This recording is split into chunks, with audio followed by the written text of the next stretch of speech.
Sidien ta' proprjetà fil-Belt Valletta tilfu kawża ta' malafama li kienu fetħu fil-konfront tal-Kunsill Lokali tal-Belt. Il-każ beda fis-26 ta' Lulju ta' sentejn ilu meta l-Kunsill Lokali tal-Belt Valletta permezz tal-paġna uffiċjali fuq Facebook iddiskriva lis-sidien bħala maħmuġin.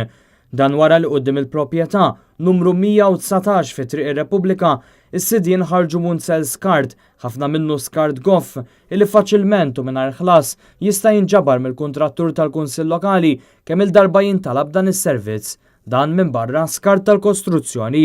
Fid-dawl ta' rapporti li waslu għand il-Kunsill fuq Facebook ittellaw ritratti tal-iskart quddiem il-faċċata li ma' post kienet akkumpanjata minn kitba illi tgħidlek: is-sit ta' din il-proprjetà ma kellux diċenza jġib skip, le ma tarax, itfa' barra ħdejn l-iskip tal-Kunsill, kissera u kompli jitfa' barra, maħmuġin. Is-sidien Summit Finishers ħadu għalihom u ħassewhom malafamati meta ġew riferuti bħala maħmuġin u għalhekk fetħu kawża quddiem il-qorti.